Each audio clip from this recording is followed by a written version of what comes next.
academic institutions and the private sector, the third edition of the annual conference of the Coalition for Disaster Resilient Infrastructure, or CDRI, is taking place at an unprecedented time. We are witnessing an event that is being termed a once-in-a-100-year disaster. COVID-19 pandemic had taught us that in an interdependent and interconnected world, no country, rich or poor, in the east or west, north or south, is immune to the effect of global disasters. In the 2nd century AD, the Indian scholar Sage Nagarjuna wrote verses on dependent arising. Pratit Samutpada, he showed the interconnectedness of all things, including human beings. This work shows the manner in which human life unfolds in the natural and social worlds. If we deeply understand this ancient wisdom, we can reduce the vulnerabilities of our current global system. On one hand, the pandemic has shown us how impacts can quickly spread across the world. And on the other hand, it has shown how the world can come together to fight a common threat. We saw how human ingenuity can solve even the most difficult problems. We have developed vaccines in a record time. The pandemic has shown us that innovation to address global challenges can come from anywhere. We need to foster a global ecosystem that supports innovation in all parts of the world and its transfer to places that are most in need.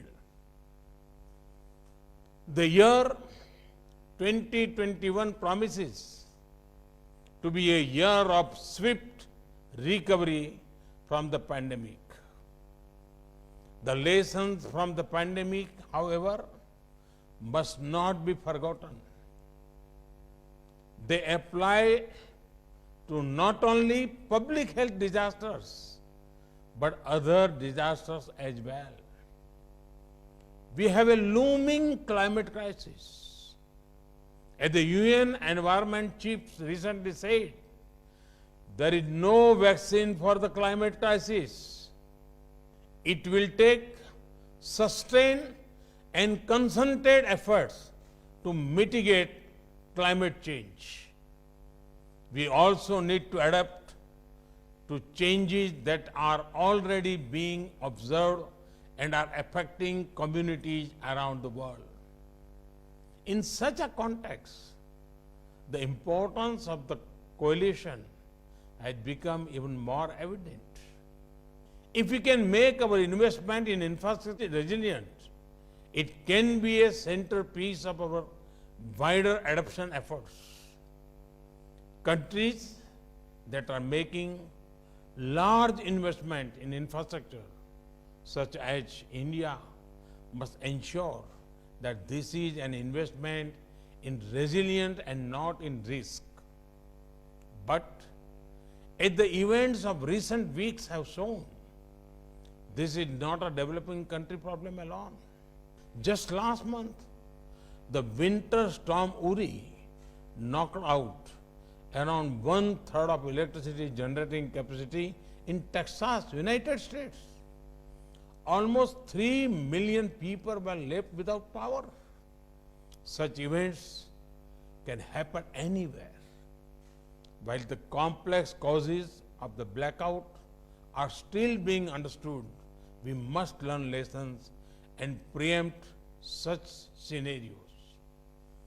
Many infrastructure systems, digital infrastructure, shipping lines, aviation networks cover the entire world. Effect of the disaster in one part of the world can quickly spread across the world. Cooperation is a must for ensuring the resilience of the global system. Infrastructure is developed for the long term. If we make it resilient, we will prevent disasters not only for ourselves, but many future generations. When a bridge is lost, a telecom tower falls, power system fail, or when a school is damaged, the loss is not just the direct damage. We should look at losses holistically. Indirect losses due to disruptions to small businesses and interrupted schooling of children may be several times higher. We need the right accounting perspective for a holistic evaluation of the situation.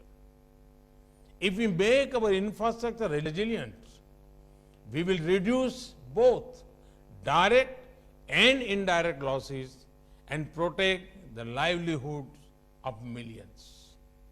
In CDRI's formative years, we are grateful to have the leadership of the United Kingdom alongside India. In the year 2021 is a particularly important year. We are approaching the midpoint of the Sustainable Development Goals, the Paris Agreement, and Sendai Framework. The expectations from COP26 to be hosted by the UK and Italy later this year are high. This partnership on resilient infrastructure must play its important role in helping meet some of those expectations. In this regard, I would like to share a few key areas that need to be accorded priority. First, CDRI must embody the central promise of the Sustainable Development Goals, that is, leave no one behind. This means that we have to put the concerns of the most vulnerable nations and communities first. In this regard, the small island developing nations that are already experiencing the impact of worsening disaster must have easy access to all the technology, knowledge, and assistance that they consider necessary. We must have the capability and support to adapt global solutions to the local context. Second, we must take stock of the performance of some of the key infrastructure sectors, particularly health infrastructure and the digital infrastructure that played a central role during the pandemic. What are the lessons from these sectors? And how can we make them more resilient for the future?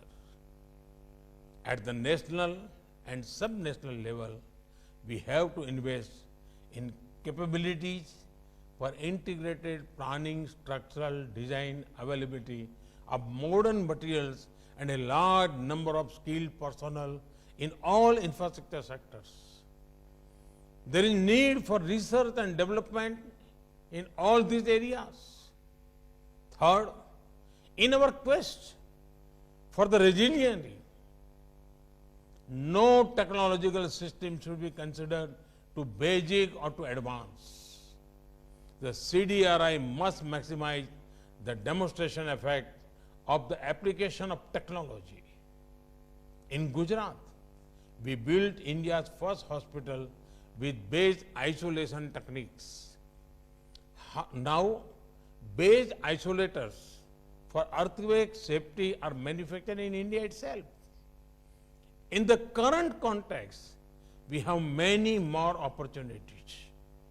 We must harness the full potential of geospatial technologies, space-based capabilities, data science, artificial intelligence, material science, and combine it with local knowledge to pursue resilience. And finally, the notion of resilient infrastructure must become a mass movement, galvanizing the energies of not just the expert and formal institution, but also communities and particularly the youth. A social demand for resilient infrastructure will go a long way in improving compliance to standards. Investing in public awareness and education is a key aspect of this process.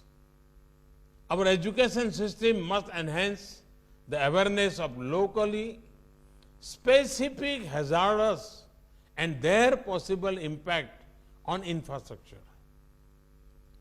In closing, I would like to say that CDRI has set a challenging and urgent agenda for itself, and it will be expected to demonstrate results very soon.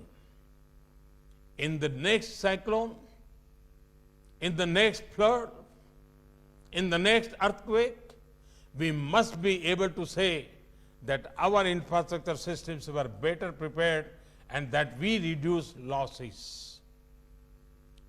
If damages occur, we should be able to restore services quickly and build back better. In our quest for resilience, we are all in the same boat. As the pandemic has reminded us, no one is safe till everyone is safe. We have to ensure that we leave no community, no place, no ecosystem, no economy behind.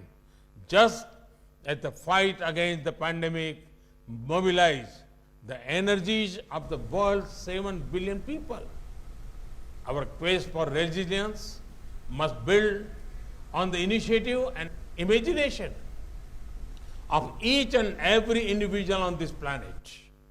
Thank you very much.